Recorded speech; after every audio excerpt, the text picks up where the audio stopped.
কেবল অপারেটরদের যৌক্তিক সমস্যা সমাধানে সরকার পাশে থাকবে বলে জানিয়েছেন তথ্য প্রযুক্তি মন্ত্রী ফকির মাহবুব আনাম।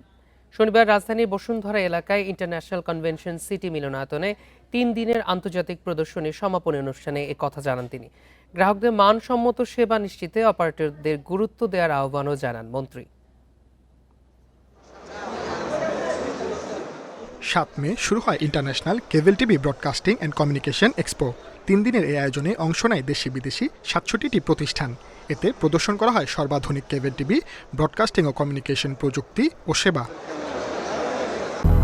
200-র বেশি সার্ভিস ও ফিচারে লেনদেনের সব বিকাশ অ্যাপে সম্ভব।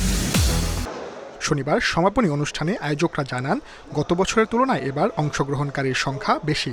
ঐক্যবদ্ধ প্রচেষ্টায় এ খাতকে এগিয়ে নেওয়ার আশা তাদের। গত 3 দিনে আমরা ব্যাপক সাড়া পেয়েছি। বিগত বছরের তুলনায় এই বছর আমরা আরও অনেকগুলো বেশি স্টল এসছে।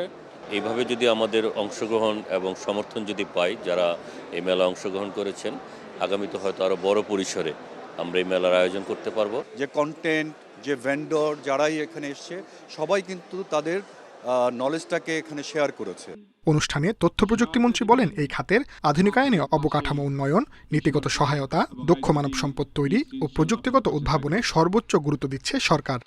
আমাদের সরকারের নির্বাচনী ইশতেহারে বাস্তবায়নের একটা আধুনিক প্রযুক্তি সমৃদ্ধ বাংলাদেশ গড়তে তথ্য ও সম্প্রচার খাতকে আমরা আধুনিক ও শক্তিশালী করা সরকারের অন্যতম অগ্রাধিকার।